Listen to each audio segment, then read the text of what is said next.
Last, I'd like to invite Jeff, the best man of the history. Yeah! Woo!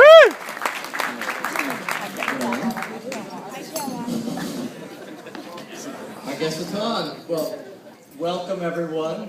I do want to thank Rich and Joanne for hosting this wonderful event. And Robbie,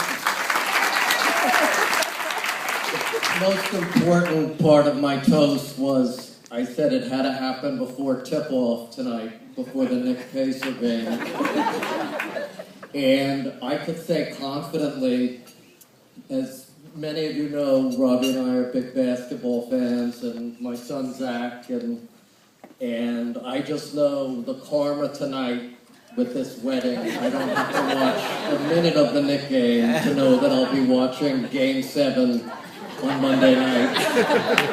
But anyway, I am Robbie's oldest and only brother. As some of you might remember, that was the exact same line he spoke at my wedding 20 years ago. And there'll be more on that to come. I have been warned both by Robbie and my wife to keep the toast short and not controversial. I have been waiting and hoping for this day for many years.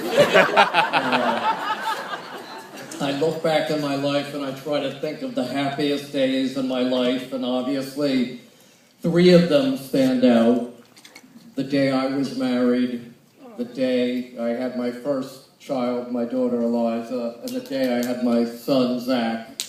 And this is definitely the 4th day, the 4th best day. Yeah.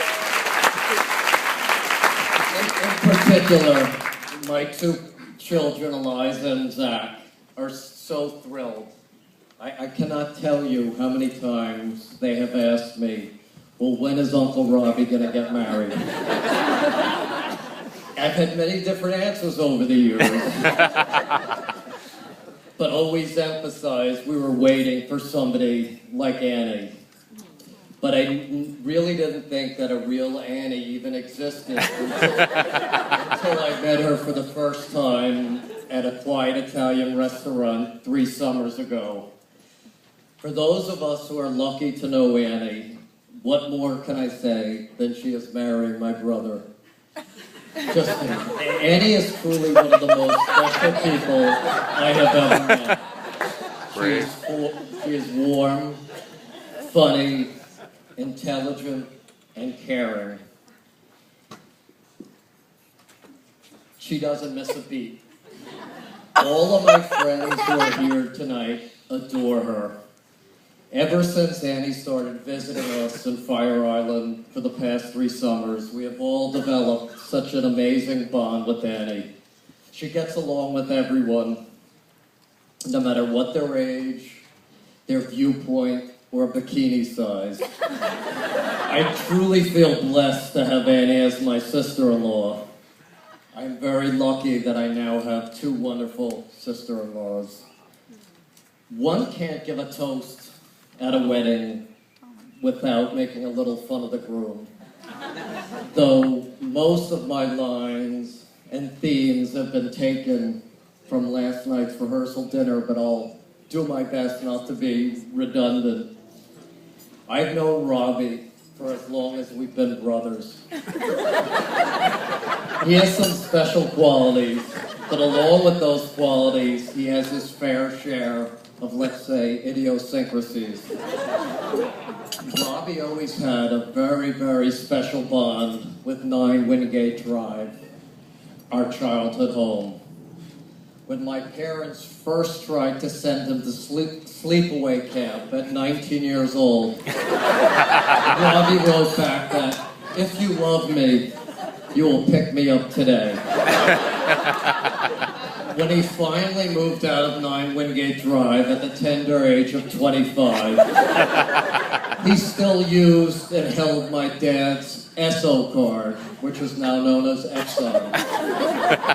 He always claimed he was entitled to free gas since I was the one who got braces and I was the one who got to go to law school. In fact, when he moved into his new home in Nob Hill, he tried to recreate his childhood home by taking all of the furniture from 9 Wingate Drive. Like the 1970s all over again. Every time I visited Nob Hill, I thought I was being transported back to 9 Wingate Drive during my childhood. The couches and the armoire by then were collector's items.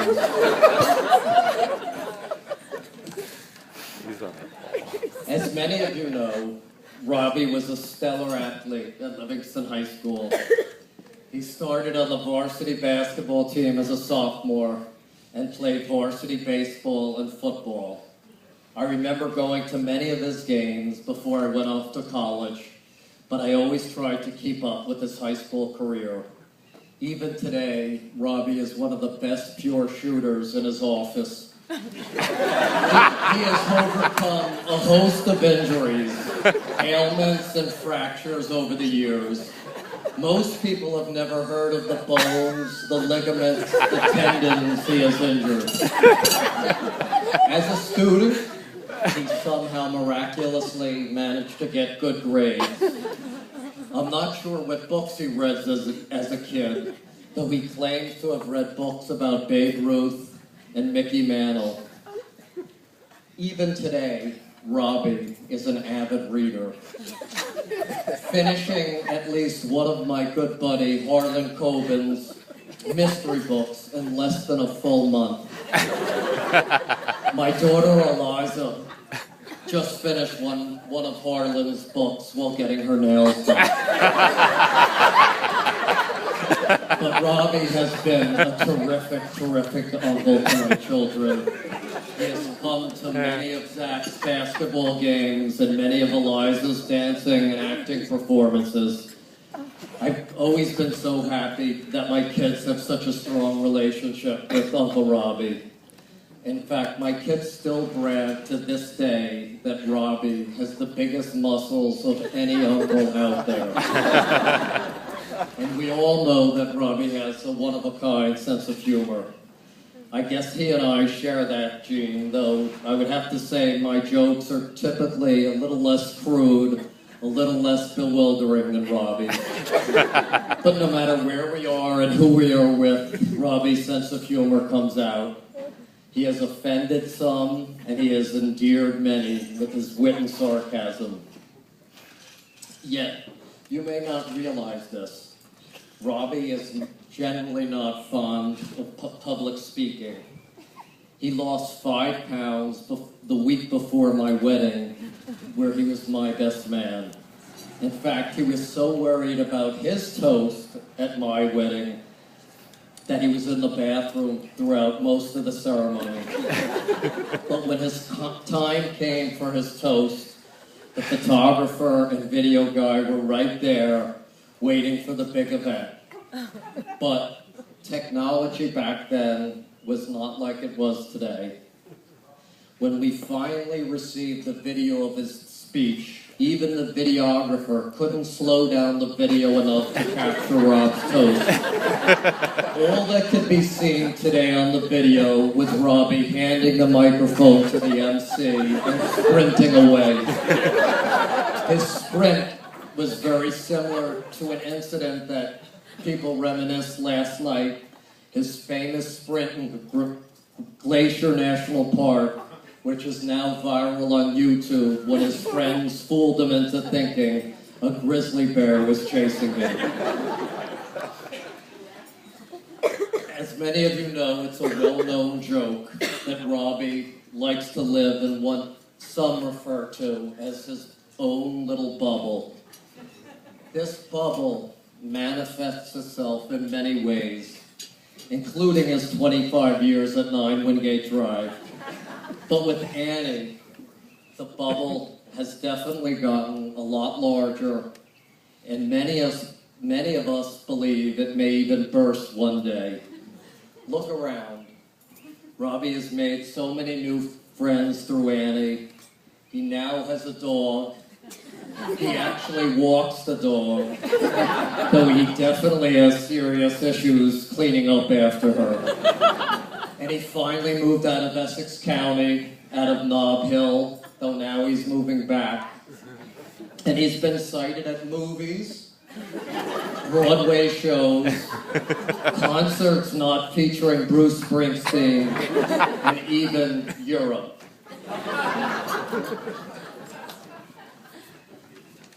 He can now elaborate on topics other than the enormous growth potential for human genome sciences, HGSI.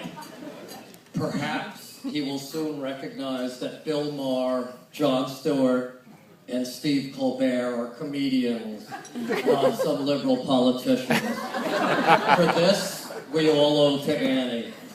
I've never seen my brother so comfortable with himself around Annie. It's just so wonderful. And to top it off, Annie has convinced Robbie to go on the honeymoon of their lifetime to Tora Bora, where Robbie can see firsthand Bin Laden's former cave.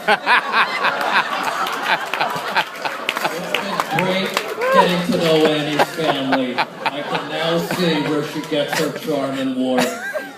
Rich and Joanne have been so generous and friendly to my family, and my family is thrilled to have gotten to know Ben, Sarah, Emily, Jim, and their two adorable daughters.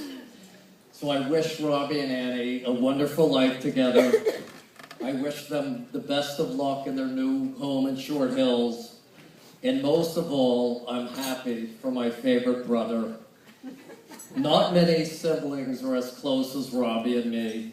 While we may differ over politics at times, we can always have a spirited debate, then either grab a beer, talk of one of Robbie's multi-$1,000 trades during his 2-hour workday, talk about the next big biotech stock that will deplete my kids' college savings plan, or talk about who owns which portion of our baseball card collection, or just go shoot around and play basketball. Let's all wish Robbie and Annie a happy life together. Mazel tov. Mazel tov.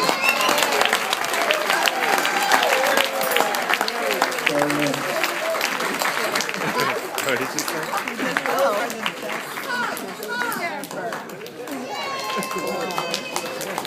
Robbie.